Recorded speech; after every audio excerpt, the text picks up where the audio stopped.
Hello everyone, welcome to Andy English master. My friends, मैं फिर हाजिर हूं आपके सामने इंग्लिश स्पीकिंग एपिसोड 3 में लेकर एक वर्ल्ड क्लास टेक्निक जो कि फॉरेन में बहुत ज्यादा प्रचलित है और सभी फॉरेन स्कूल और मैनेजमेंट स्कूल्स, ट्रेनिंग स्कूल्स इस टेक्निक को फॉलो करते हैं। इस टेक्निक के थ्रू आप बहुत इजीली इंग्लिश स्पीकिंग बोलना सीख सकते हैं। लेकिन उससे पहले अगर आपने अभी तक हमारा चैनल सब्सक्राइब नहीं किया है तो हमारे चैनल को सब्सक्राइब कर अपने फ्रेंड्स के साथ शेयर करें, क्योंकि जब आप इंग्लिश स्पीकिंग बोलना चाहते हैं तो डेफिनेटली आपको कम्युनिटी भी चाहिए होगी जो आपके साथ रिस्पॉन्ड कर सके, इंग्लिश में बात कर सके। तो शुरू करते हैं आज का टॉपिक। माय फ्रेंड्स, आज का जो टॉपिक है वो बेस्ड है एक कोर्स पर, practice makes a man perfect, यानी अभ्यास ही एक पर्सन को उत्तम बनाता है या परिपूर्ण बनाता है या परिपक्व बनाता है। माय फ्रेंड्स, ये जो कोर्स है ये बताने से पहले मैं आपको बता दूं कि जो फॉर्मूला है इंग्लिश स्पीकिंग का वो है LSRW। ये फॉर्मूला बहुत ज्यादा यूज किया जाता है, सभी जगह यूज किया जाता है। L stand for listening. My dear students, जब भी हम बात करते हैं इंग्लिश स्पीकिंग की तो मैं आपको बता दूं लिसनिंग का जो पार्ट होता है सॉफ्ट स्किल्स के अंदर आता है और बहुत ही मेजर पार्ट होता है, क्योंकि जो हम सुनते हैं वही हम बोलते हैं। तो ये जरूरी है हमें कि बहुत अच्छी इंग्लिश स्पीकिंग सीखने के लिए हमें इंग्लिश सुनना बहुत जरूरी है। अब ये हमारे माइंड में आता है कि हम सुने कहां से। हमारे पापा तो इंग्लिश बोलते नहीं, हमारी मदर भी नहीं बोलती, हमारे फ्रेंड्स भी इंग्लिश नहीं बोलते हैं, तो फिर हम इंग्लिश सुने कैसे। माय फ्रेंड्स, तो इसके लिए आपको कुछ नहीं करना है, कहीं नहीं जाना है। आप बस इतना ध्यान रखिए कि जैसे आप कोई भी चैनल देखते हैं, न्यूज चैनल देखते हैं, मैच देखते हैं, तो उसकी कमेंट्री इंग्लिश में सुनिए। न्यूज चैनल देखते हैं तो उसको इंग्लिश में देखिए। इससे क्या है, आप ज्यादा से ज्यादा इंग्लिश सुनेंगे। जैसे कि आप जानते हैं कि एक जो न्यू बॉर्न बेबी होता है वो बचपन में किसी लैंग्वेज को नहीं जानता है। हम हिंदी बोलते हैं तो वो सुनते सुनते 2, 2.5, 3 साल में ऑटोमेटिक ही हिंदी बोलने लगता है। क्या हमने उसे ग्रामर सिखाई हिंदी की? क्या हमने उसे छोटा आ, बड़ा आ या कुछ वर्णमाला सिखाई? नहीं सिखाई ना, लेकिन फिर भी वो इंग्लिश बोलने लगता है। यही रीजन है कि इंग्लिश स्पीकिंग के लिए सबसे पहले आपको इंग्लिश सुननी बहुत जरूरी है।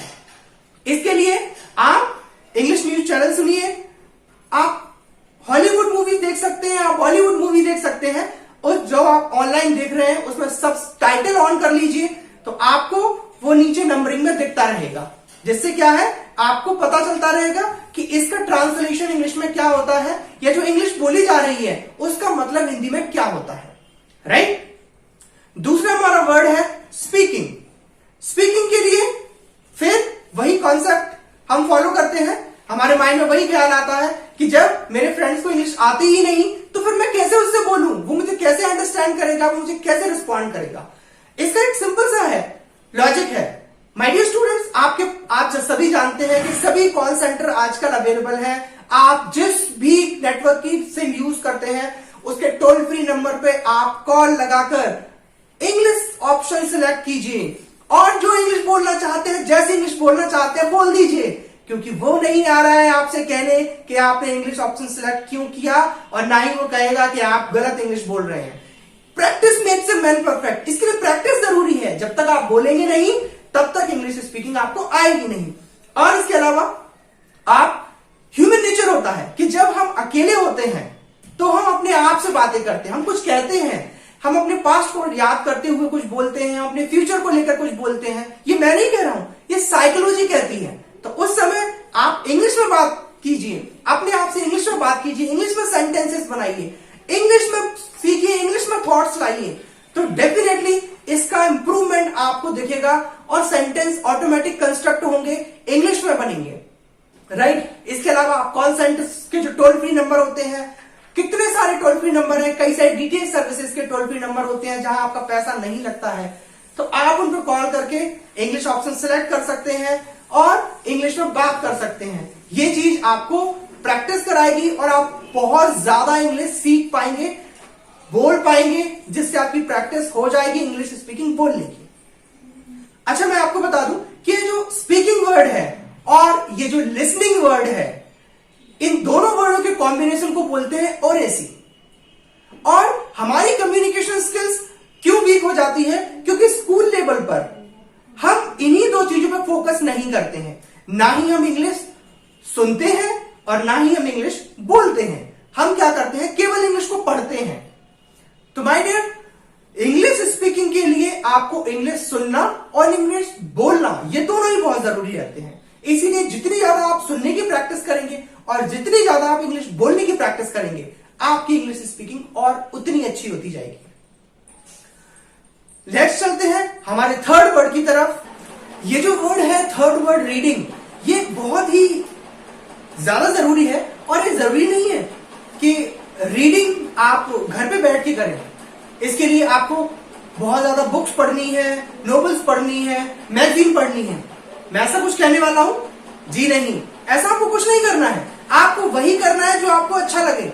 आप मॉल जाते हैं, मार्केट जाते हैं, मॉल्स में कई सारी नोटिसेस लगे रहते हैं, बहुत सारी शॉप्स पर कोटेशंस लगे रहते हैं, मार्केट में इतनी जगह इंग्लिश में नोट्स लगे रहते हैं। केवल आप उन्हें पढ़िए। आपको जरूरी नहीं है कि आपको मोटी मोटी किताबें पढ़ने की जरूरत पड़े, या फिर आप इंग्लिश मैगजीन ले सकते हैं। जब आपका इंटरेस्ट होता है, कई सारे लोग नॉवेल्स भी पढ़ते हैं, तो आप इंटरेस्ट के अकॉर्डिंग कीजिए, फोर्सफुली मत कीजिए।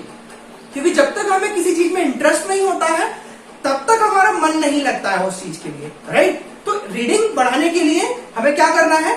हमें जब हमारा मन कर रहा है, जैसे हम ट्विटर चलाते हैं, तो ट्विटर पर जो इंग्लिश पोस्ट होती हैं, जो इंग्लिश ब्लॉग्स होते हैं, आप उन्हें पढ़िए, आपको अच्छा लगेगा। आप फेसबुक यूज करते हैं, जो इंग्लिश में आपको मैसेज आते हैं, इंग्लिश में पढ़िए उनको, इंग्लिश के ब्लॉग्स पढ़िए। इससे क्या है, आपकी रीडिंग स्किल्स बहुत अच्छी होंगी, राइट? इसके अलावा आप अपने टाइम टू टाइम अगर न्यूज़पेपर मंगा रहे हैं, तो इसकी जगह आप इंग्लिश न्यूज़पेपर भी मंगा सकते हैं।